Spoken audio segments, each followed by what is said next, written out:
Rami, excuse me, you have to indulge me. You see, I'm a philosopher.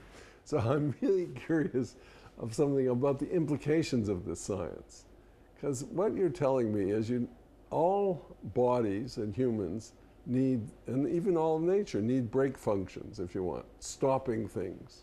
And without stopping, without death, you wouldn't have life. In some sense, there's a profound philosophical message in that, I think, anyway. I don't know if you've thought about that. Well, you know, it's all about life and death, right? Yeah. So the cells need sometimes to proliferate and to grow, and to so if we take an example, what happens during embryogenesis, where the cells has to grow and keep growing and keep growing. So you would think that tumor suppressors there are not functional. They would not want to stop the growth until they are needed.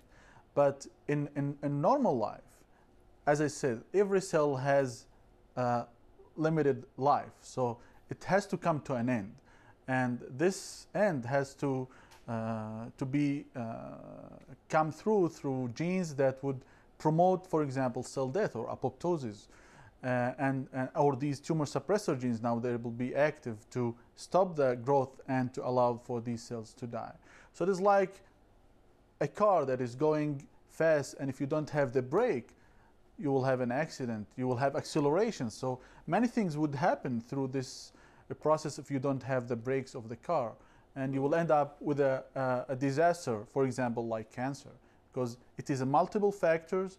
Losing one, losing another, losing more and more, it will end up with a tragic... Well, I saw this program on National Geographic, which was on the terrible train disaster in Lyon Station in Paris, which a brake function malfunction ended up with the train crashing and killing 36 people into another train sitting in the station. And what you learned, and you watched the diagnosis of what happened, is there were 10 different steps. Any one missing, it wouldn't have happened. But it took the combination, that this error combined with this error, I won't go through it, but I assume it's the same in your field. It's exactly the same in cancer. It's exactly the same. Once you lose one gene and it is connected with another group of genes or another proteins, that will be the acceleration process.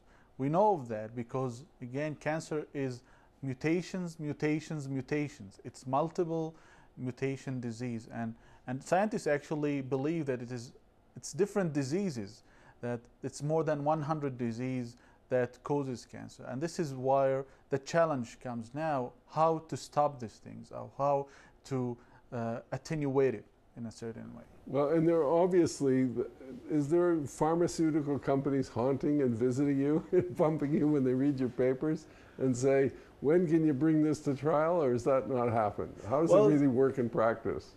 Well, it's not happening for now, but we have a lot of funds and grants that are supporting our research, and we hope that we can really get this to the next step. We are hoping to get this to the stage where we can maybe develop some sort of chemicals that are already used in the clinic to activate, for example, Wwox, or to inhibit the deletion of Wwox. And hopefully by then we'll have something more clinical. What's the timeline, do you think, in that? 10 years, 5 years? It's hard to predict.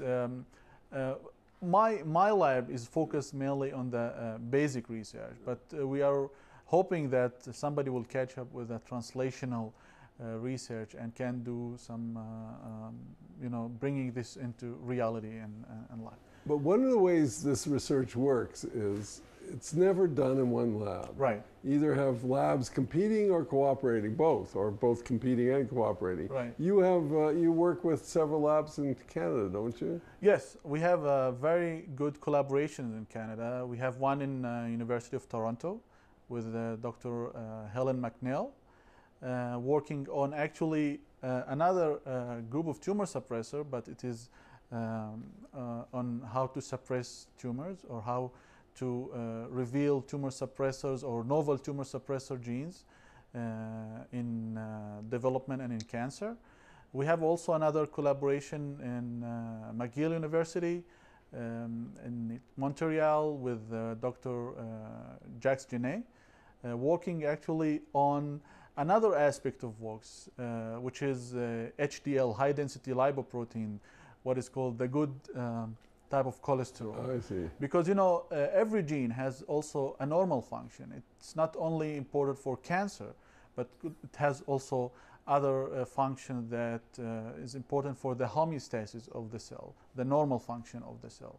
And we found some really nice findings with Jacques Genet in Montreal about Wwox maintaining HDL, or important for HDL and cholesterol metabolism. But when you were collaborating, and they're doing in Toronto another suppressor gene, and he's doing a different function of Wwox and the other, Right. How does that inform your research? Because somehow collaboration with many different laboratories are very critical to research. Right. What's the exact operation in the networking net? So we are sharing reagents. We are sharing information. We are meeting and discussing from everyone point of view how to bring this to reality and how to prove that this is really important for this problem or for that issue. So we are talking. We have actually grants together in Montreal, for example. So that brings you all together to Right. talk. It teaches you what, different techniques? You learn different techniques from different labs? Absolutely. And different understandings of the physiology and the dynamics of it? So they do certain, the physiology, we do more the cell biology and the biochemistry. So it becomes complementary because it all has to fit together. And if it doesn't fit together, you get an insight. It's very good. It's bringing two heads and two different backgrounds together. And I think this is how it should work, and this is how it is working. Okay, I want to talk about another kind of collaboration, which is with the guys who bring the money or the guys who do the publicity. We're sort of exposing this to the public. We expose it to the public. Is it a burden to take it away from the lab, or do you see it as part of the necessary process? Well, no, it's do you resent this kind of stuff? It's part of the process. We would like to inform people about our findings. Cancer is a public health problem. It's affecting millions and millions of people, and people has to know what's going on in the research.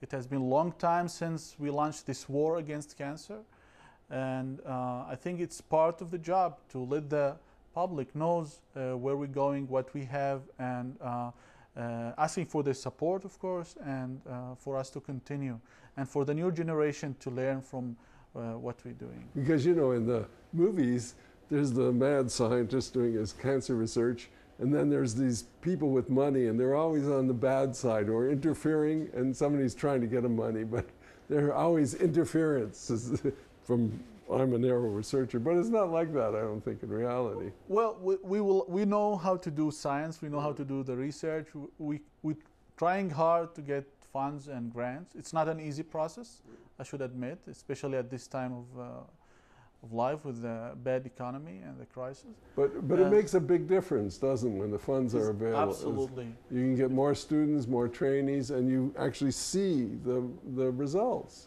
Yes.